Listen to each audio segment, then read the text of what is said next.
السلام علیکم ناظرین، میں ہوں مسکان اور آپ دیکھ رہے ہیں پی ایس سی ڈیجیٹل۔ آپ کو آگاہ کرتے چلیں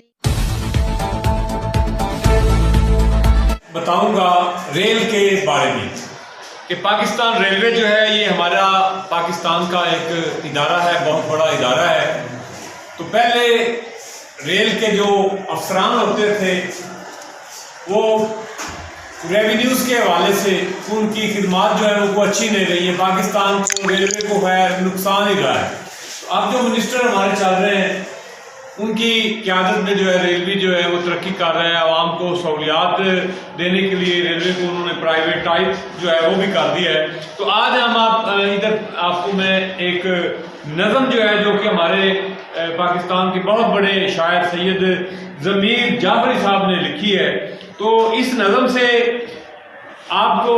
یہ نظم ایک مزاحیہ ہے لیکن اس میں آپ کو ایک میسج ملے گا کہ ہماری ریلوے جو ہے وہ کیا کر رہی ہے اور ہماری ریلوے میں ہماری جو عوام ہے وہ کیا کیا کرتی ہے۔ اس طرح سے آپ کو ایک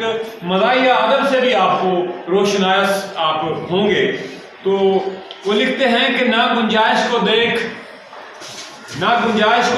اس میں نہ تو مردم شماری کر، نہ گنجائش کو دیکھ اس میں نہ تو مردم شماری کر، لنگوٹی کس خدا کا نام لے گھس جا سواری کر۔ ابس گننے کی یہ کوشش کہ ہیں کتنے نفوس اس میں، ابس گننے کی یہ کوشش کہ کتنے نفوس اس میں، کہ نکلے گا ذرا تو دیکھ تیرا بھی جلوس اس میں۔ وہ کھڑکی سے کسی نے مورچہ بندوں کو للکارا، پھر اپنے سر کا گٹھڑ دوسرے کے سر پہ دے مارا۔ اب ٹرین آ کے رکتی ہے نا تو لوگ جو ہیں وہ جلدی سے اپنی سیٹ پر قبضہ کرنے کے لیے اپنا وہ گٹھڑ اٹھاتے ہیں اور وہ اندر پھینک لیتے ہیں اور کہتے ہیں یار یہ میری سیٹ رکھیے گا، مطلب اس کی سیٹ ریزرو ہو گئی، وہ گٹھڑ اندر پھینکنے سے۔ تو وہ کہتے ہیں کہ وہ کھڑکی سے کسی نے مورچہ بندوں کو للکارا، مورچہ باندھ مطلب جو ٹرین کا جو ڈبہ ہے نا اس کو انہوں نے مورچہ باندھ بنایا کہ وہ باندھ بنا ہوا ہوتا ہے اور اس میں کوئی چیز نظر نہیں آ رہی ہوتی، بڑا کلوز سا ہوتا ہے، تنگ سا ہوتا ہے، تو یہ مورچہ اس کو انہوں نے پکارا ہے۔ پھر اپنے سر کا گٹھڑ دوسروں کے سر پہ دے مارا۔ تو آگے وہ لکھتے ہیں کہ یہ سارے کھیت کے گنے کٹا لایا ہے ڈبے میں، یہ سارے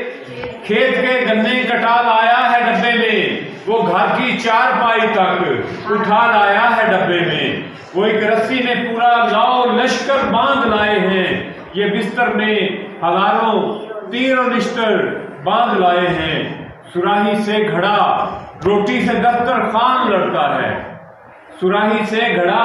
روٹی سے دستر خان لڑتا ہے، مسافر خود نہیں لڑتا مگر سامان لڑتا ہے۔ وہ حضرت جو عوام الناس میں گھل کے بیٹھے ہیں، وہ حضرت جو عوام الناس میں گھل کے بیٹھے ہیں، رضائی میں وہ یوں بیٹھے ہیں گویا سل کے بیٹھے ہیں۔